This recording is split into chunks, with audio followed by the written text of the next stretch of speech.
সবচেয়ে বড় city corporation, যে সিটি কর্পোরেশনের ইলেকট্রিসিটি ছিল না, অনেক এলাকায় রাস্তাঘাট ছিল না।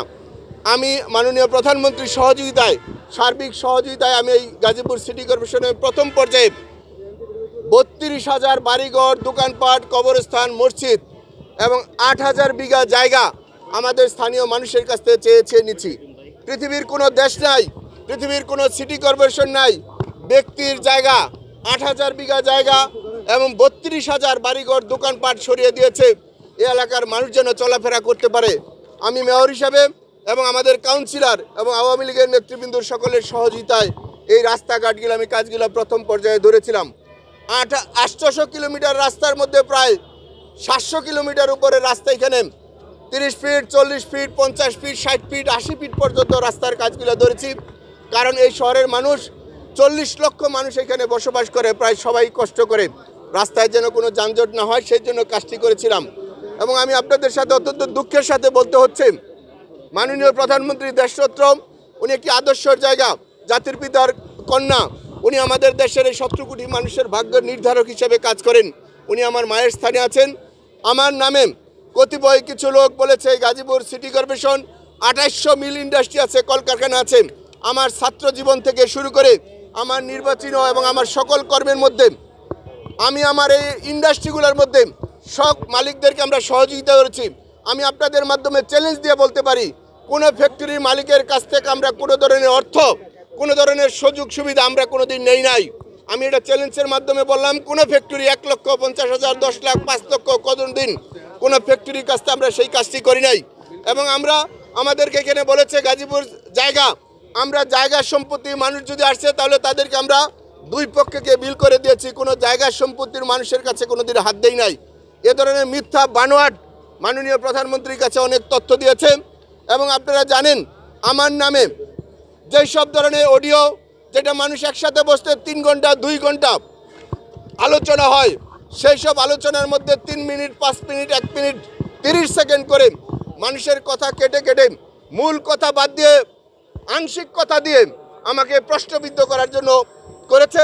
যেই কথা মাননীয় প্রধানমন্ত্রীর কাছে বললে যে কোনো মানুষের সাথে মাননীয় প্রধানমন্ত্রী তার সাথে কথা বলবে না, সে ধরনের কাজ করেছে। জানেন 2013 সালে আমার নির্বাচন এবং আমাদের সিটি কর্পোরেশন নির্বাচনে আমরা 1,59,000 ভোটে পরাজয়ের পরে আমাদের এইখানে গাজীপুর সিটি কর্পোরেশনে আজকে মাননীয় প্রধানমন্ত্রী যখন আমাদের আওয়ামী লীগের দায়িত্ব দিয়েছে, বাংলাদেশের মধ্যে সবচেয়ে ভালো সংগঠন হিসাবে এই গাজীপুর সিটি কর্পোরেশনে আমরা 57টি ওয়ার্ড এবং আমাদের নগর কমিটি নিয়ে বাংলাদেশের মধ্যে সবচেয়ে ভালো এখানে আওয়ামী লীগে আমরা ঘাঁটি হিসাবে তৈরি করেছি। সেই হিসাবে কিছু লোক আমাকে গত 13 সালের পর থেকেই মারার জন্য এবং বিভিন্নভাবে প্রশ্নবিদ্ধ করার জন্য আমাকে, আমার পরিবারকে এবং আমাদের সমর্থন যারা আছে আওয়ামী লীগ এবং আমাদের সাধারণ মানুষ, তাদেরকে প্রশ্নবিদ্ধ করার জন্য আমার পিছে সবসময় লেগেছিল। আমি বলতে চাই, যারা ঘরের ভিতরে এসে অডিও করতে পারে, যারা মানুষকে হত্যা করতে পারে, যারা রাস্তার মধ্যে গাড়ির মধ্যে আগুন দিয়েছে, তাদের বিচার হয় নাই।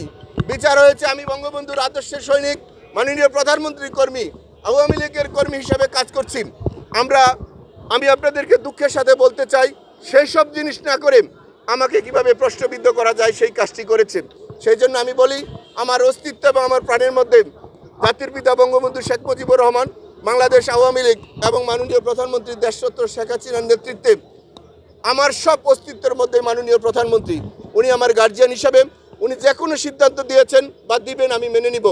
উনি যদি আমাকে বলে বিনা কারণে বিনা দোষে যদি ফাঁসির দড়িতে ঝুলতে হয়, আমি ঝুলতে রাজি আছি, তাতে আমার কোনো দ্বিমত নাই।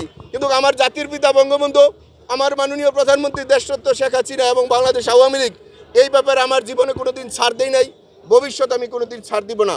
আমি আপনাদের মাধ্যমে আকুল আবেদন করব, মাননীয় প্রধানমন্ত্রীর কাছে ভুল তথ্য দিয়েছে, আংশিক তথ্য দিয়েছে, পূর্ণাঙ্গ তথ্য।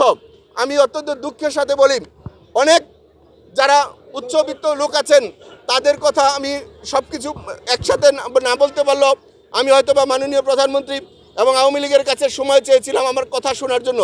দীর্ঘ 2 মাস আমার কথা না শুনে এবং এই করোনার কারণে আমরা অনেকেই ক্ষতিগ্রস্ত হয়েছি। মাননীয় প্রধানমন্ত্রীর কাছে আমরা সময় চেয়েও সেভাবে আমরা দেখা করতে পারি নাই। যদি মাননীয় প্রধানমন্ত্রীর কাছে দেখা করে কথাগুলো বলতে পারতাম তাহলে উনি সঠিক জিনিসটা জানতো। কারণ উনি এই 16-17 কোটি মানুষের ভাগ্যের নির্ধারক হিসেবে কাজ করছেন। ওনার কাছে সত্য তথ্য গেলে অবশ্যই সত্য এবং ন্যায় বিচার পেতাম। কিন্তু আমি অত্যন্ত দুঃখের সাথে বলছি, মাননীয় প্রধানমন্ত্রী এবং বাংলাদেশ আওয়ামী লীগ এবং আমার জাতির পিতা বঙ্গবন্ধু শেখ মুজিবুর আমার জীবনের সকল জায়গায় অস্তিত্ব। আমার ভুল হতে পারে, কিন্তু আমি কোনো পাপ, কোনো অন্যায়ের সাথে জড়িত না। আমি কোনো পাপ এবং অন্যায়ের সাথে জড়িত না। মানুষের ভুল হয়, মানুষ দোয়া কলমা পড়লেও ভুল করতে পারে, কিন্তু আমার আওয়ামী লীগ, আমি এখানে ছায়ার মতন হিসেবে আমাকে যেভাবে রেখেছে, আমিও তাদের সাথে একসাথে ছিলাম সুখে দুঃখে। আমি আমার সিটি কর্পোরেশনের দায়িত্ব হওয়ার পর ছেড়ে আমি কোনো আমার গানম্যান নেই নাই। আমি এখানে আমার কোনো পিএস এপিএস আমার এখানে কিছু ছিল না। আমি মেয়র হিসেবে নিজেই পিএস ছিলাম, নিজেই এপিএস ছিলাম, নিজের কাজটা আমি নিজে করেছি। মাননীয় প্রধানমন্ত্রী যেহেতু 17-18 ঘন্টা কাজ করেছেন, আমরাও মনে করেছিলাম তরুণ হিসাবে এই শহরে কাজ করি। এই 3 বছর আমি কোথাও চিফ গেস্ট হতে যাই নাই, কোথাও গেস্ট হতে যাই নাই। আমি রাস্তার ধারে ধারে ঘুরে মাননীয় প্রধানমন্ত্রীর সহযোগিতায়, স্থানীয় সরকার মন্ত্রণালয়ের সহযোগিতায় কাজগুলো একসাথে করেছি। সেজন্য আমি মনে করি আমাকে 3 বছরের জন্য পদ দেওয়া হয়েছে, কিন্তু আমাকে বহিষ্কার করে আমার এবং আমার পরিবারের এবং আমার অস্তিত্বের মধ্যে যে আঘাত দেওয়া হয়েছে, সেটা আমি মানসিকভাবে মেনে নিতে পারছি না।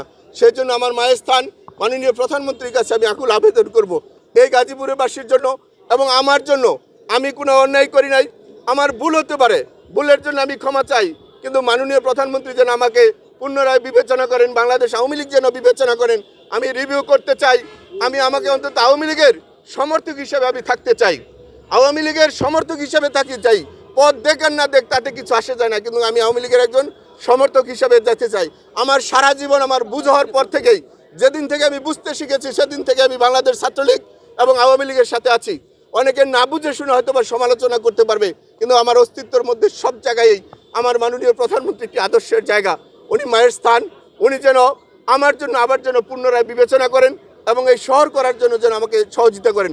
এবং আমি বলছি, আমার জীবন দশায় কোনোদিন আমি অ্যালকোহল বা সিগারেট বা জুয়ার সাথে, অন্য কোনো পাপের সাথে আমি কোনোদিন জড়িত হই নাই। আমাকে যদি মনে হয় অ্যারেস্ট করবেন বঙ্গবন্ধুর জন্য এবং আওয়ামী লীগের জন্য, মাননীয় প্রধানমন্ত্রীর জন্য যদি আমার জীবন দিতে হয়, আমাকে বলবেন, আমি স্যালেন্ডার দিব। আমাকে যেন অন্য কোনো ধরনের মিথ্যা কিছুর মধ্যে যেন জড়িত না হয়, সেই হিসাবে আমার পক্ষ থেকে কোনো আইনজীবী আমি দাঁড়া করাবো না।